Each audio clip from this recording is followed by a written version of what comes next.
Niger, Ghana, side by side. Football dreams we won't divide. Hello everyone, welcome back to the channel. Welcome back to Ghana Niger Ballers. If you're new here, you know what to do. Subscribe and hit that notification bell. Well, you've seen it.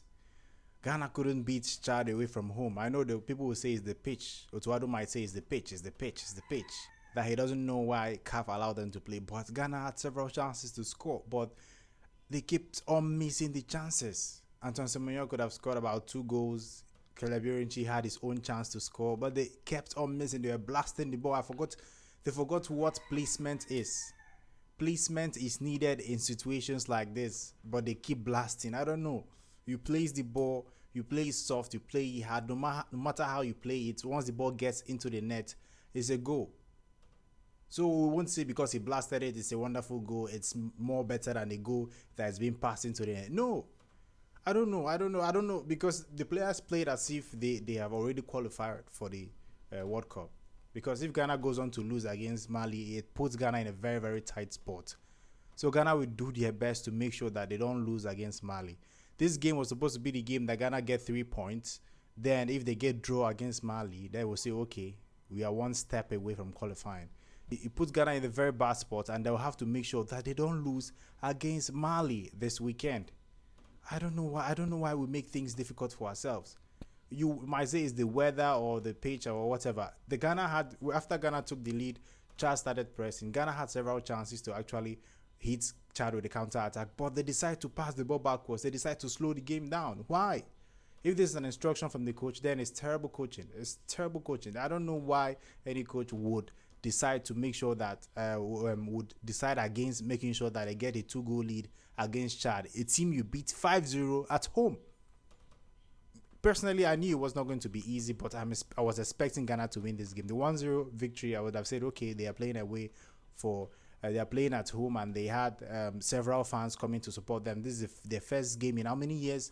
So it's going to be motivational for them. I was thinking well, maybe narrow 2-1 victory for Ghana or a 1-0 victory for Ghana. I never envisioned draw for Ghana. I knew that if Chad got 1 point from this game, they will celebrate it. And you can see at the end of the game, they were celebrating. They were celebrating. It was crazy. Ghana versus Chad. Chad get their first 1 point. If you check the group, this is the first point Chad has taken from this group. Other teams have been punching them, been giving them pim. They've been punching bags for other teams to get points. You say, I won't play against Chad, we'll get our 3 points and go away. But Ghana got that 3 points. But this second leg, I think Ghana underrated them. Take a look at the second goal. Salih Samed was watching at that guy. He feels that, oh, okay, he can just run. There's nothing he can do. Underrating the opponent, and they got that equalizer. I couldn't believe my eyes. Funny enough, the game started a little bit okay. Chad showed that, I think the intense Chad showed in the first few minutes of the game should have told Ghana that Chad didn't come here to play. They didn't come here to defend. If they have an opportunity to score, they are going to take the opportunity and they are going to score. I was thinking, okay, Otuado will see that and say, okay, let's get the goals and just relax. So when the first goal came, I was like, okay, now you're talking. Otuado is learning from his mistakes. Now you have to score more. Ghana took the first goal, scored the first goal. After scoring the first goal, they relaxed. They had several chances to score. They missed them. I think the attitude in the first half was actually good, but just that they missed all the chances. In the second half, it was terrible. Several chances to counter-attack was not taken. Why? This is actually a huge letdown. I think the fans, no Ghanaian fans will be pleased with that. I think everyone would be disappointed with that performance. 100% think everyone would be. In fact, if you are not disappointed, you should. I know Ghana are on how many points? 15 points or 16 points now. That win would have taken them to 18 points, which all but confirms their participation in the next World Cup. But they have decided to make it difficult for themselves. They have decided to put pressure on themselves. Why? It's because they relaxed. All these players have played in clubs where we have crazy atmosphere. We have crazy fans, intimidating atmosphere. How can Chad be the atmosphere, the chant fans? How can they be the atmosphere that can put you off? They'll make you play a 1-1 draw against Chad. Disappointing. That winning bonus, you guys didn't deserve it. 100% you guys didn't deserve it. So honestly, I don't know what to say. If I keep on talking, I'll talk from now till tomorrow.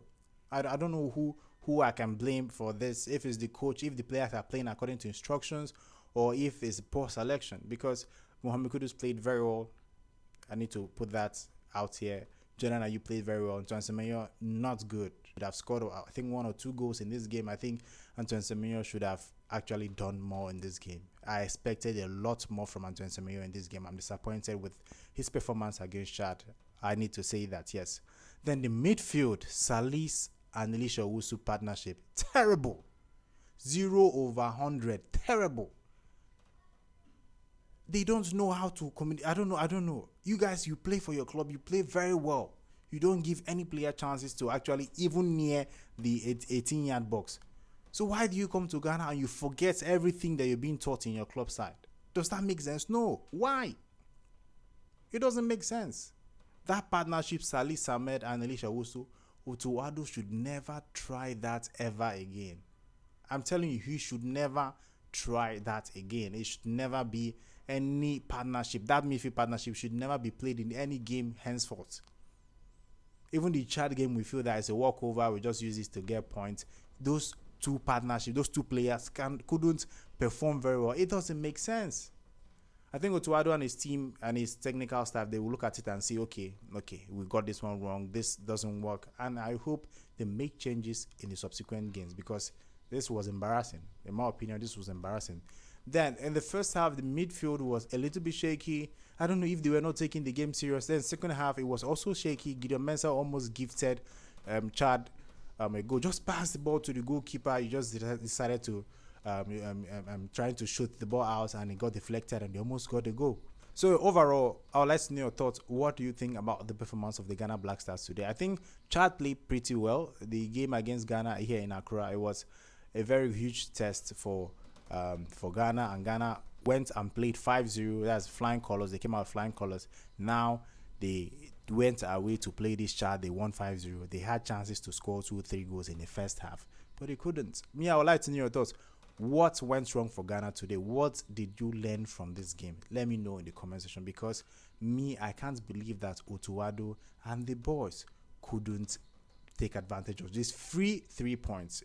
I called it free 3 points because everyone was punching Chad. Chad is the team you go to collect 3 points. It's as if you're entering, everyone will come and enter Chad's house and collect 3 points. Ghana reached there, they don't know how to go out. They got locked inside. You can't collect 3 points, or they chase them away. 3 points was there for the taking, but you took the game as if you have already qualified for the World Cup, and you've seen the result. So Otuado has a lot to learn. The players will have they have a lot to learn, and going into that Mali game, Ghana will have to be at their best. In fact, make sure that they don't lose that game. It's going to be very cagey because Ghana have put pressure on themselves. They have put themselves in a tight spot. So let's see how that game goes. I'd like to know your thoughts. What are you expecting in the upcoming game against Mali, and what do you think about this game against Chad? Let me know in the comment section. Subscribe if you haven't, and hit that notification bell. Till next time, guys. Goodbye.